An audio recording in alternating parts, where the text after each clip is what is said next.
What's up, you beautiful, blessed boys and girls? This is Tyler Tote. Welcome to the channel. So I recently read this amazing book called Ordinary Men. This book absolutely blew my mind. The premise of this book was that there were a bunch of ordinary men living back in Germany that were doctors, lawyers, garbage collectors, pharmacists, every kind of profession you could imagine. Just normal dudes raising great families, just kind of doing their thing. Several years later, after all this propaganda and all the stuff that their government goes through, these men all of a sudden become executioners. They're now killing innocent people. Some of the most heinous things in history happen with these men as executioners. And I wonder, how does that happen? How can evil happen? Well, this led me down a lot of rabbit holes, studying how propaganda works, how mind control works. Figured out a lot of cool things. I want to share those with you today on how we can learn from the past to not repeat it. How can we not be a sheep and be immune to a lot of this stuff? So dive in with me. Let's get on it. So the first thing you got to understand about this is that every single government does it. Now, probably the most famous one in history that we're all aware of is Nazi Germany. And that book, Ordinary Men, I'd highly recommend anybody go read it. It's really fascinating and crazy about human nature and how that works. But a lot of people watching this video, I know from the demographics on the channel, you're right here in the good old US of A, and you would think, we don't do this, right? This isn't something that our government would do. Well, you would need to think again. About 40 or so years ago, and I'll share a diagram up here, the CIA started doing a lot of work with this, and maybe even before, but a lot of this stuff has come out now and is declassified, so you can read about it and study about it and learn about it, which is what I've been doing over the last few days. So the CIA started learning, holy cow, this is really powerful. So what they started doing to learn about this, and this absolutely blew my mind, is they would take random people, just ordinary people like me, like you, off the street, and they'd, maybe offer them $20 or whatever this was. I don't know. They'd get them to take this test. So they would take ordinary people off the street, they'd bring them in, and they would bring them in a room with 20 other people. And they'd say, hey, all you have to do is we're going to put a shape up here, and you just tell us what the shape is. That's all we need to know. Well, what this one person didn't know that came into the room was that the other 19 people were all CIA. And so they would put a picture up that was very clearly a triangle. And one by one down the line, every guy who this other ordinary guy at the end, number 20, thinks they're just ordinary people like me, would say, oh, that's a circle. Oh, yeah, that's a circle. Oh, I agree, that's a circle. Yeah, that's a circle. And by the time it got to that 20th guy, you got to think he's scratching his head and he's thinking, am I crazy? What is going on? And this absolutely blew my mind. But at something like an 80 to 85% clip, that last guy said, that's a circle. He now believed the other people ahead of them just by them repeating this and thinking, well, I must be wrong. I don't trust my own eyes. So my first question to you is, what do you think when you hear that? That blew my mind. Let me know in the comments when you hear something like that. Number one, that our government is really into this stuff, right? And number two, what would you do?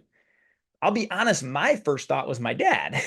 I'll link a picture up here of me and my dad recently. I learned so many great lessons from my dad. I put some videos about him on the channel. Just an amazing guy. And I think, my dad taught me from a pretty early age, I don't care if I'm the only one. Right is right, wrong is wrong. There's black and white. And if I offend some people, that's the way it is. Truth is truth. And sometimes it takes courage to stand in truth alone. So to be quite honest, the first thing I thought as I was studying this and thinking our CIA does this and our government does this is I wish they had picked my dad, because my dad would have been like, you're all a bunch of idiots. It's clearly a circle. You don't know what you're talking about, right? And then I think, well, what would I do if I'm in that situation? I'm fairly certain with almost 100% certainty here that I would do the same thing. And I think that's because my dad has taught me a lot of those lessons growing up. But it's an amazing thing if 80% of the people will not believe their own eyes and trust other people more than what they're seeing. Now, you can see this playing out a lot in society today. I mean, you'll see certain politicians come on and tell you the economy has never been better. It's usually the guy in office, right? And you're looking around and you're like, but my groceries cost 4 times as much. But you'll have certain people that are on their team telling you the economy's never been better. And then, you'll see the new guy coming in, everything's crazy and this or that. And you look around your neighborhood and you're like, well, crime isn't that bad, right? But you kind of take in what these people repeat these messages over and over again. I think the craziest thing we saw with this was a few years ago with COVID, where we had a lot of people saying this is mass psychosis, right? Where all of a sudden these experts, or who knows, these experts are telling you, you can't breathe fresh air. You can't leave your house. All of a sudden, everybody there's this death ticker all the time. And when they repeat these messages all the time, 6 feet apart, wear a mask, they're always short, very repeatable messages that just implant in your brain. And there's something about it. If everybody else is doing it, well, I must be crazy. I must do it, right?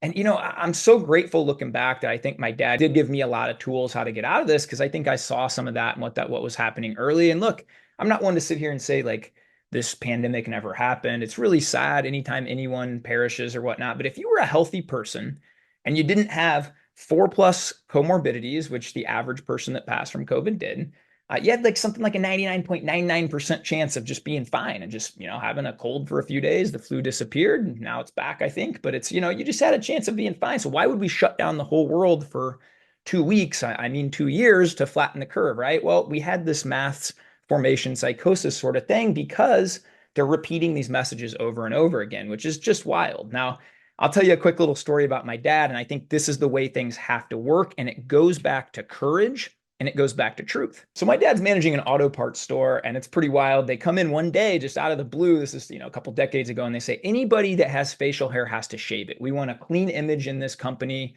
and everybody needs to go home and shave their beards. Well, it turns out there's like 45 people working at this company and only two of them have beards. So, the prevailing thought with everybody, I guess, is, well, it doesn't really affect me. So it is what it is. My dad's a little bit of a different thinker, right? He thinks outside the box. He's a free person. So he rallies everybody up that night and he says, look, man, it's beards today. What's tomorrow? If they're going to make these two shave their beards, maybe tomorrow it's tattoos. Maybe the next day it's long hair. Maybe next day it's this, that, where do we draw the line? So, you know what? I say we all grow beards. And so my dad rallied something like 38 out of the 40 guys to grow beards and say, fire us all, close the company down. We know you make $10 million a year because of us in here. So you figure it out, right? We know that you need us more than we need you. And so this really solved the problem right away as they all grew beards. Hey, we don't mean that rule, right? And this got me thinking so much. What if we, the people in the United States of America, where we're at right now, demanded a lot more of our politicians? They made us stop everything. We weren't supposed to go visit our dying grandma in the hospital for a year or so. We weren't supposed to have family dinners. Meanwhile, they're doing a lot of this nefarious stuff on the side that's come out later. What if all of a sudden we said, we're $36 trillion in debt. You guys keep insider trading. You keep funneling money through wars we, the people, don't want to be in, all these things. We're shutting down. We're going to organize 60, 70, 100 million people. We're not picking up trash. We're not fixing your roads. We're not doing these things until these people get out of power. Now, something like that would take an awful lot of courage for an awful lot of people, and there would be a lot of ramifications. But I kind of think we might see something like that in our lifetime. So that's an extreme example. Here's another pretty funny one that's a little bit on the lighter side. I'll link a little clip up here for a second. And it's this guy, he's standing here with a lint roller. And it's inside of a government building. And as people walk up, he just is lint rolling them. I guess they think it's a metal detector. And he does this for like an hour and no one asks a question. Everyone just walks up and, they're just kind of zoned out. Oh, well, everybody else is doing it. I'm going to do it, right?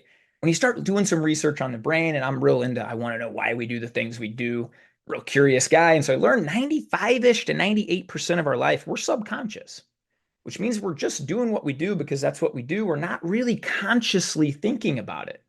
So that it goes back to your daily habits are so important and you have to lock those in. But also, how do you become a little more conscious, right? How do you become more mindful and not just follow the crowd? Well, here's a few tips I got for you on that. Number one, and this is the biggest one, stop watching mainstream media. This stuff is nothing more than propaganda. I recently watched a great podcast. My buddy Zuby, amazing guy, had this awesome lady on his podcast, and she is a defector from North Korea. She has said that our mainstream news is exactly what it is in North Korea. That's a communist dictatorship. And she said, when I watch your mainstream media news, CNN, MSNBC, Fox News, you can lump them all in there because they're all doing the same thing. It is nothing more than propaganda. They do not report the news. The days of them reporting the news are over. They go in and they have their talking points and they have the things that the elite people tell them that they need to say, and they all say it in unison, even if they're lying. Even if they know that isn't supported by the facts, that's just the narrative they want. They look for things to support their narratives. You have to unplug from this stuff. Guys, I'm telling you, I used to think I was being a good citizen by waking up every day and, I'm going to scroll CNN. Then I would scroll Fox. And all of a sudden, I'm anxious. I ended up on anxiety meds. Wonder why, right? This stuff is supposed to make you anxious and fearful. I would challenge you today, 1 week, delete the apps off your phone. Do not watch it on TV. Replace it with reading the Bible, reading a great book, journaling, taking a walk, something positive. Tell me your life isn't 100 times better 1 week from now. You'll never go back. That's the first thing. You got to get away from mainstream media news. The next one is you just need to spend some time thinking. Do you ever think about why you think the things you do? I mean, most of us are just, we grow up and we're in this sort of little echo chamber and we're programmed by all of what society tells us. And it's, get in debt, buy the big house, buy expensive cars, stay in debt. You're a wage slave till you're in your 60s. They program you on this consumerism lifestyle and all these things. And nobody ever asks why. Do those things really make me happy? And the best way to do this, to be honest, is journaling. You need to spend some time, 10, 15 minutes a day, just getting your thoughts out. Become really conscious. I like to do this by just taking a few deep breaths, just letting my thoughts go where they go. Start to ask myself a lot of questions. Why do I believe that? I have this saying now to myself, everything you believe is a choice. Everything you believe is a choice. If you really think about how powerful that is, every single thing that I choose to believe is my choice. What that means is I can peel some of that stuff back and I don't have to buy into a lot of these narratives that a lot of people are selling me. The third thing, and this is a massive one, I think we all just need to practice kindness and empathy and understanding more. And I have people on my podcast that I adamantly disagree with, and I like to try and understand where they're coming from on some of the things they're coming from. That's how I learn. That's how I get better. Even when I talk about the pandemic from a few years ago, I've talked with other people, I hear it from their perspective, and I try and understand, okay, that's where they're coming from. I get it. I think we can all do a better job, myself included, of just, every day we get to make a choice. Do we hop online and yell at strangers and people we don't know, or do we choose kindness? The guy cuts us off in the road. Do we give him your number one finger, or do we choose kindness? There's no better way to just understand and acknowledge, man, we're all human beings. We are all blessed with this gift of living here on earth and having the gift of consciousness and a soul inside of us. And I really believe we're all connected. And so, this crazy notion of everybody's so tribal all the time and we're against each other, a lot of that just comes back to we need to peel down the layers and understand, man, we're all human beings, and lead with some empathy and some curiosity. And how do I learn from other people? That's a big, big thing. As I went on to look at this and really understand how propaganda works, one of the craziest examples was the Rwandan genocide in the 90s. This is absolutely chilling, and I've read a couple books on this, and it gives me the chills even talking about it. But if you're not familiar, there was basically two tribes. They were neighbors and all living amongst each other, and everything was great. And then all of a sudden, they had one radio station. It was the national media radio station, and they just started very slowly saying, these other people, the outsiders, the Hutus, they're cockroaches. They're infecting our culture. They're this or that. And it just started little. And little by little, those slurs got a little worse and a little worse. And wouldn't it be better if they weren't this or that? One day, a few years later, 800,000 seemingly ordinary people that were living amongst their neighbors grabbed machetes and went and hacked up their neighbors because they were of this different tribe, because of this propaganda that was incoming. That just reminded me of that book, Ordinary Men, that I was reading of how do you get to that point, right? Well, I think a key takeaway that I have is it's never a big leap. It's always they take an inch, they take an inch, they take an inch, they take an inch, they take an inch. And then you wake up one day and you realize, holy cow, I believe this about this certain demographic of people. The saddest thing ever that I saw about the Rwandan genocide too is they asked them after, they had a lot of healing and a lot of stuff for the next couple decades after this, but they asked a lot of the people, how did you know who was a Tutsi? How did you know? Because all the people looked alike. And the craziest thing they said was, oh, we knew them. We were on their soccer teams. We went to school with them. So we knew them. So one day you're just neighbors over here. And then after years and years of propaganda and all this stuff and all this programming, you just take swords and machetes and you're hacking up your neighbor. And I know that a lot of people watching this would think, well, I would never do that. Well, that's not me. That's crazy. That's a third world country. Well, it happened in Nazi Germany as well, man. These ordinary men that one day were just with their families. So if you look back not that far ago, and I'll go back to, this pandemic, there was a lot of people calling for the unvaccinated to not get medical care. Let them die on the street. There was famous people. I could put up Jimmy Kimmel quote of, if two people are coming into the hospital and one's not vaccinated, let them die. It's crazy to think that people are so tribal, but when you look at how they take an inch, they take an inch, they take an inch, you have to be careful that your thoughts are your own. And we're in this crazy election season right now where, man, it's my wife and I are all the time just saying we cannot wait for this to be over because it's bombarding. We're in a swing state and it's nonstop.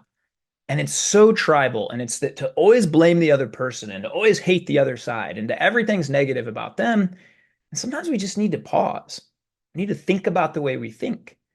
We need to journal some things. And we need to lead with kindness and curiosity and empathy. We need to say, well, you know what? Maybe I'm voting this way, but I'd like to understand why this person would vote that way. Maybe I can just ask them a couple questions. We don't need to yell about it. We can just try and understand each other a little better. And I think that's what makes you way more immune to this propaganda than anything else. Your curiosity, your ability to question, your ability to reason, your ability to think for yourself. So that someday, if you get pulled in an experiment and they say, 19 people ahead of you say, hey, you know what? That's a triangle. You can be brave enough and you can have the courage to say, I trust my own eyes. I trust my own intuition. I trust myself. That's a circle. I'm not going to sit here and lie. Now, again, that takes truth, that takes courage. I think those things are going to be very important moving forward into the world. Look, this world coming out, I mean, there's a lot of disinformation. There's a lot of crazy stuff happening. It's getting more tribal, it seems. So I think this is a very important message that hopefully somebody can take away from today. Hey, here's some things I can actively do.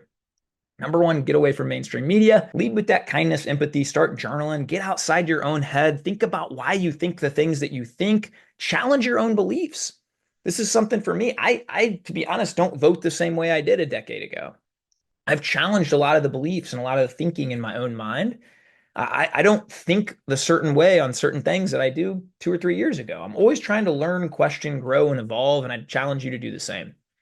So I appreciate it. I know this was a little bit of a darker topic to talk about genocides and Nazi stuff from back in the day, but it was a pretty crazy topic that I've been on here for the last couple of weeks, really doing some research on and really thinking about the way I think and human nature and how people get to these levels. So I hope you enjoyed it. Leave me a comment below. Let me know what you guys think about this. Give the video a like, subscribe to the channel. That helps quite a bit. You guys go have the best day. Be kind to yourself. Be kind to others. Bless up. Let's go get it. Thanks for tuning in.